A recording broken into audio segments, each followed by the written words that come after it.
umuntu abeshwaho nuko yariye. Iyo umuntu yariye agira ibitekerezo bizima, abasha gutekereza bikemera. Iyo umuntu yariye agahaga abasha kuryama agasinzira akabona ibitotsi. Tariye ntabwo waryama ngo usinzire ngo ubone ibitotsi, ntibishoboka neva. Iyo wariye ushobora guterura ikintu cy'imbaraga ugaterura ugashyira hejuru, ariko utariye ntabwo washobora guterura n'ikintu cy'ibiro bingahe inzara yakudishye, ntibishoboka. Umuntu abeshwaho nuko yariye. Burya ibyo umuntu akora byose aba aruhira inda ye, nuko ijambo ry'Imana rivuga, kuko Salomo yabigaragaje ko ibyo umuntu aruhira byose, ibyo akora byose ngo burya aba ari kuruhira inda ye. Niyo aba ari ibindi byose ujya wakora hanyuma ubikora ari uko inda yamaze guhaga.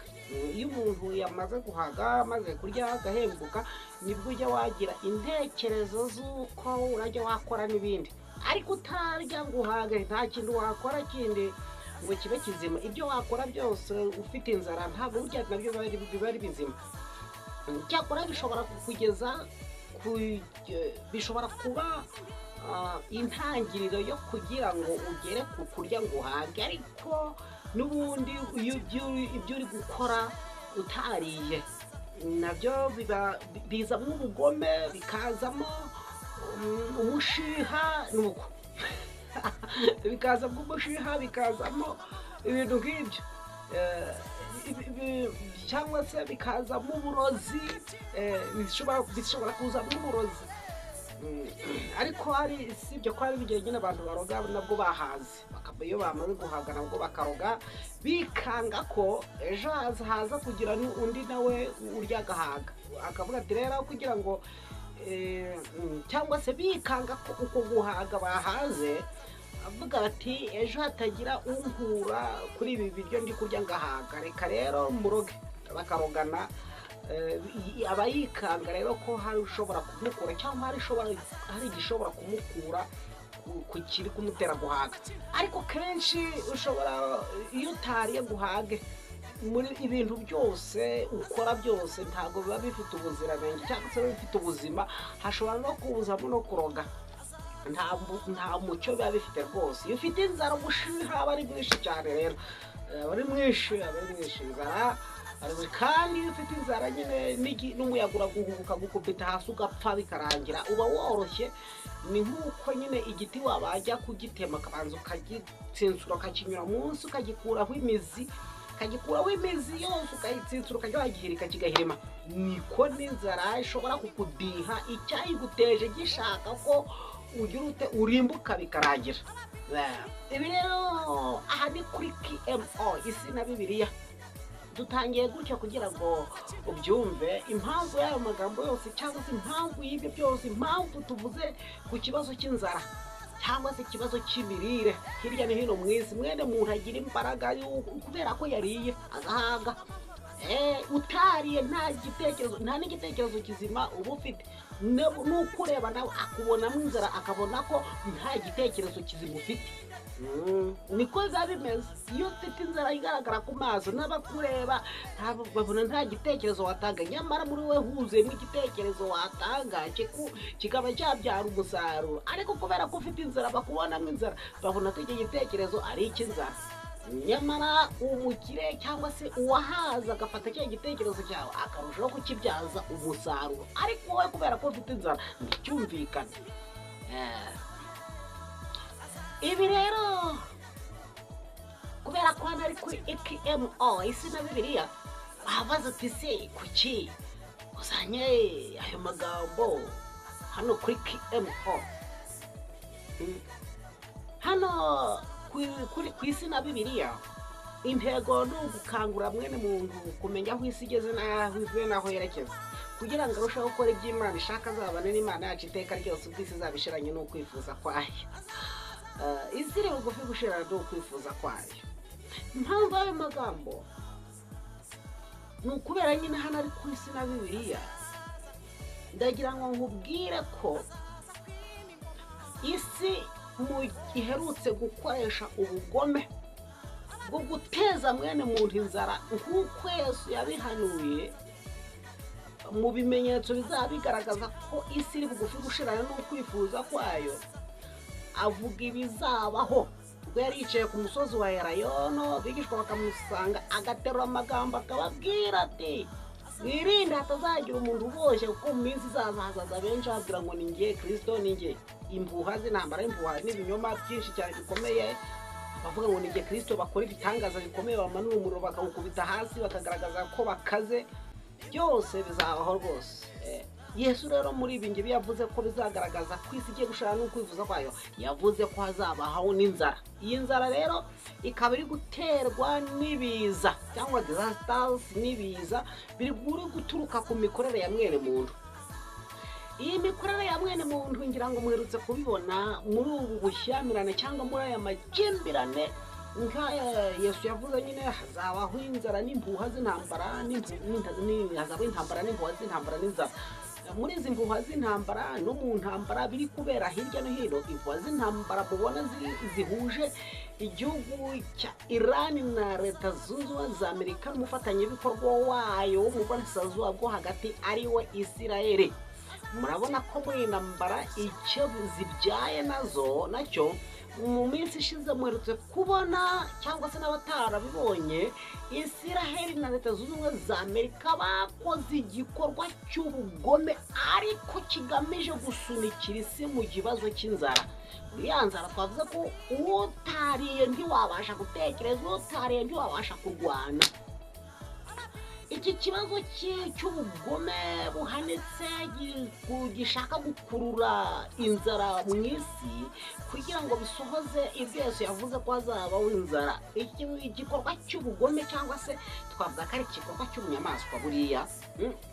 Murabona ko Irani mu bukungu bwayo nayo igira habamo no guhinga, ubuhinzi, ibikorwa by'ubuhinzi, kuko batariye ku mwero w'ibyo bejeje ntibabasha gukora misile, batariye ku mwero w'ibyo bejeje ntibabasha kujya mu ntambara ngo basekagurane cyangwa se bahangane n'uwo bahanganye ari we Isiraheli ndetse na Leta Zunze Ubumwe za Amerika.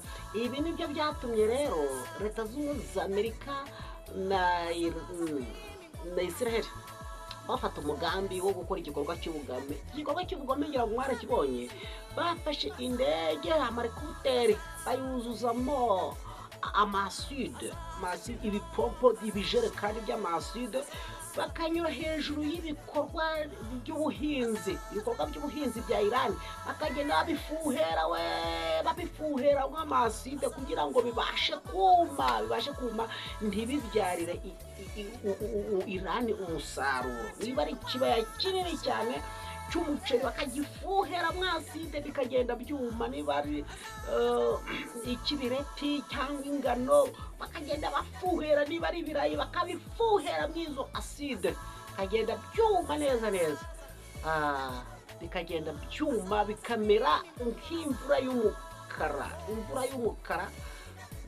cyangwa imvura yirabura iterwa n'ivu cyangwa se n'ibyotsi bituruka muri za misile zimaze igihe zisekagura ku isi, bikazamuka bigakora ikibudiko cy'umukara mu kirere. Noneho byamara gukora ikibudiko cy'umukara mu kirere bikaza kugera ubwo bikabyara ibitonyanga by'ibihu nyine by'urume, bikamanuka bikazamuka ari umukara. Ibyo nibyo byabyaye imvura y'umukara rwose isa n'iya maside Leta Zunze Ubumwe za Amerika na Isiraheli bafuhereye kandi baretse gufuhera muri ibi bikorwa by'ubuhinzi bwa Iran. Rero iyi aside igakubitwaho n'imvura y'umukara, nta kintu biri buze gutanga cy'umusaruro kugira ngo mwene muntu abone ibyo kurya cyangwa se ibimuhagije bimutunga bivuye mu musaruro w'ubuhinzi. Ntabwo bishoboka kubera iyi aside yivanze n'imvura y'umukara iri kumanuka mu kirere iturutse muri za misile, mu bwotsi bwa za misile n'ivu byose byagiye bicucumukaho barashe byose bikagaruka ku isi, resulta yabyo biza gukongora isi nyine ntagire umusaruro w'ibyo abantu babona.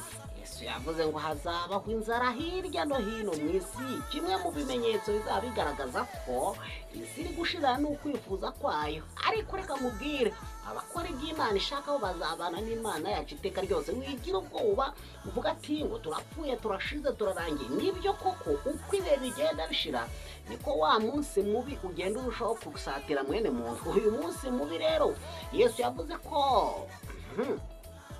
uyu munsi mubi Yesu yavuze kandi yagaragaje uzaba aribwo umwana w'umuntu azaba amanutse mu bicu afite aherekejwe n'ingabo z'abamarayika be bera. Kuri uwo munsi ngo nibwo azicara ku ntebe y'ubwami acira imanza abakoze ibyiza n'abakoze neza. Abakoze iby'Imana ishaka bazabana n'Imana yacu iteka ryose, kuko uwo munsi azaba aje kurobanura intama mu ihene. Ihene ngo zizajya ibumoso bwe, intama ngo azishyire iburyo bwe, abwira ati dore mwakoze neza nimwinjire mu munezero wa shobuja. Naho ihene zo ngo azazibwira ati nimunyura aha ngaha nyine mugende musange uwo mwakoreye, ngaho muzarira muhekenyera amenyo mukababara. Azaba ari umunsi utigeze kubaho uhereye ku kuremwa ku isi, kuko muri iyo minsi azabaho umubabaro mwinshi utigeze kubaho uhereye ku kuremwa ku isi, ariko ntabwo uzongera kuba ukundi. Iyo minsi ngiza kuba itagabanijwe ntajyaga kuzarokoka n'umwe. Niyo mpamvu uko ibihe bigenda bishira niko iyo minsi cyangwa uwo munsi mibi ugenda urushaho kutwegera. Ngiki ikimenyetso kigaragaza ko uwo munsi cyangwa iminsi mibi iri kugenda irushaho kutwegera. Inzara, hazabaho inzara.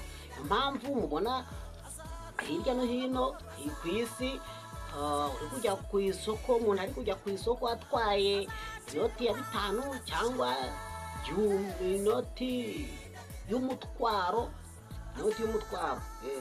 Ajya ku isoko ugiye kugura ibirayi ugasanga wapi umutwaro, inoti y'umutwaro ntabwo iri buvemo ibirayi urya, cyangwa se inoti ya 5 ntabwo iri buvemo ibirayi murarira biri bubaramutse uwo munsi. Oya, ngo byazamutse ngo ikiro cy'ibirayi ni 1,000 cyabiri cyangahe 900 nuko bitewe na karitsiye, kubera ko niba byari gusayidirwa n'ingano yari guturuka muri Iran, cyangwa bigasayidirwa n'umuceri wari guturuka ngaha muri Burasirazuba bw'Ati, cyangwa se muri iki kigobe cya Perse.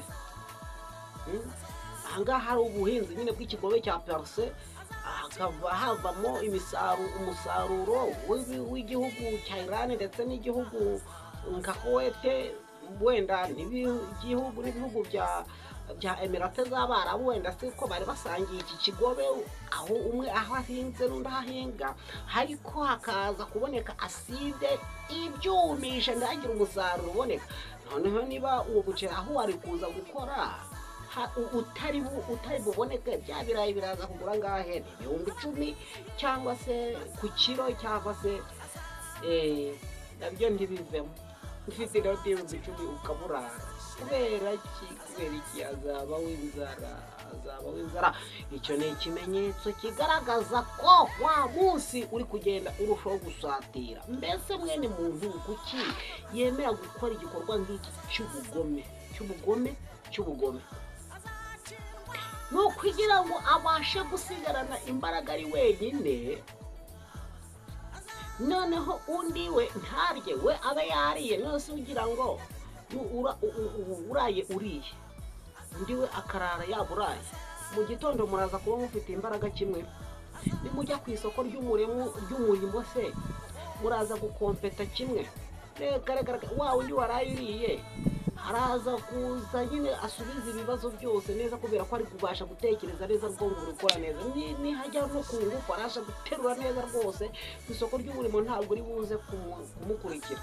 Aba nabo rero impamvu igikorwa nk'iki kibaye cyo gufuhera imyaka mw'amaside maze ngo abantu babure ibyo kurya, kugira ngo urugamba baze kurutsindwa cyangwa bo basigare barutsinze, nibaza kubihurira mu ntambara babasekagure, babasike bahindura ivumbi, batagifite imbaraga zo kubasha kwihagararaho. Ninde ubasha guhagarika izi ntambara za mwene muntu? Ubwo mwene muntu aryama asinzire. Reka nkubwire ko Yesu yavuze ko zitazashira, n'amahoro ntabwo azahora keretse ubwe n'inzira hagazembaho urupfu n'ibyaha. Aha ni kuri KMO isi na Bibiliya. Ntugende udaconze ku subscribe kugira ngo ufatikanye na KMO isi na Bibiliya, kugeza ubutumwa kuri benshi, turebe ko twazarokora benshi bakazahunga umujinya uzatera ubwo iyi si izabishiranye n'ukwifuza kwayo.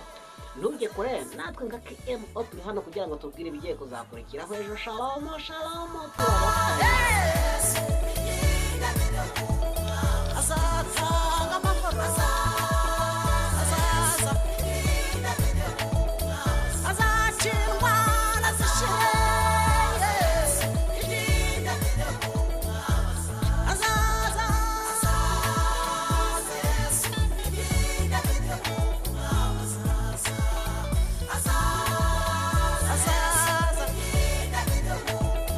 azaza kwima ingoma abafite intimba azaza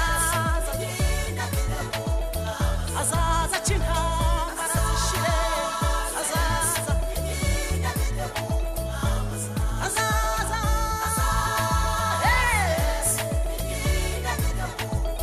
azatanga amahoro azaza